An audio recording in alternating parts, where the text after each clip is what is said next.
to be the best. Simple and plain. That's why I played the game. To be the best, you have to win. And that's what drives me. He's the best player in the game.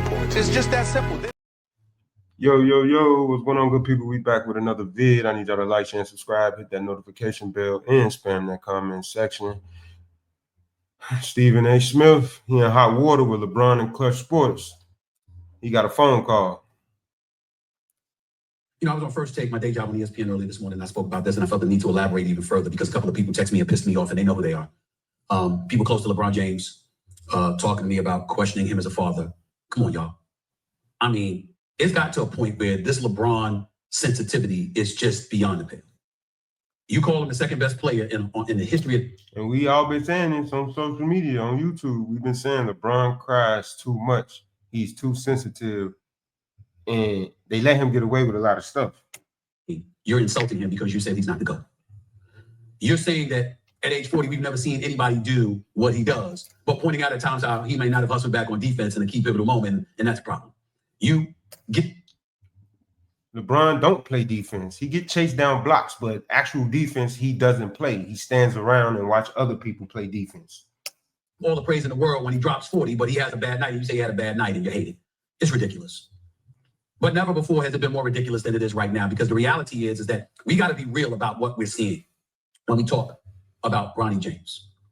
I am not a person that had a problem with Bronny James being... Just look at that. 15 minutes, 0 points. 1 assist, 3 turnovers, 3 rebounds. And you call that NBA material? That's not hating. We just speaking facts and the truth. On the court for the season opener with LeBron James. That was a phenomenal moment.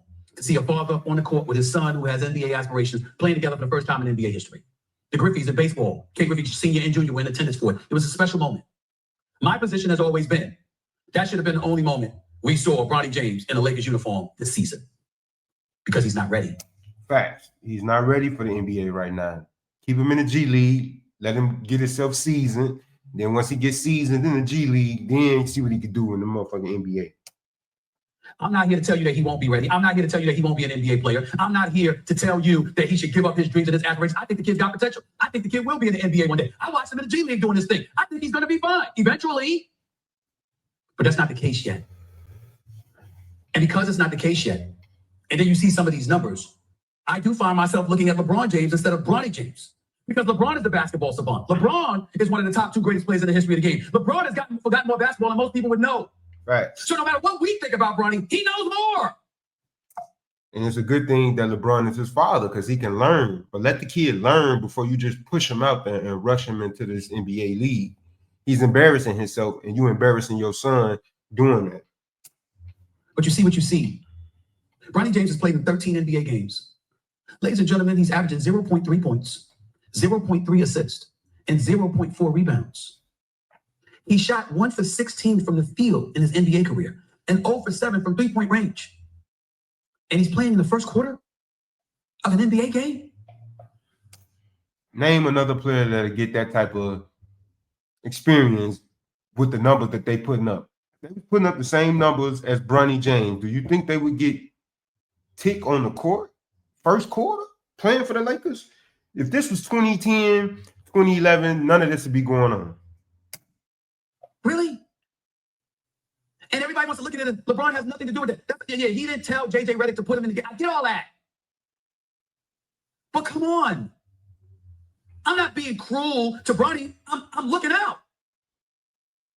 Do you want it this way, LeBron? Do you want it this way, Rich Paul? Do you want it this way? He can't go into the G League and average 20, 25 and stay there until he's ready? Because he's LeBron, so you know how they're going to judge him.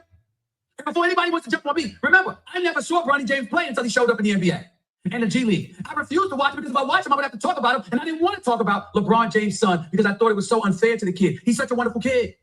Wonderful family. Now, that's facts. We're not down in Bronny or discrediting Bronny. We just letting them know that Bronny is not NBA material right now. That's all we saying. Bronny is not NBA material.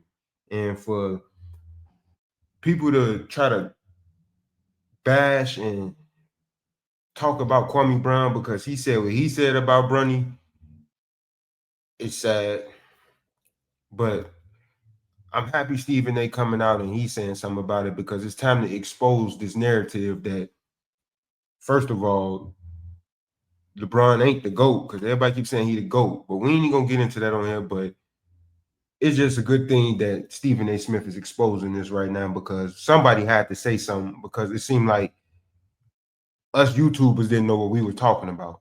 But y'all like, share, and subscribe, and let me know what y'all think about that in the comment section. We the People TV, I'm gone.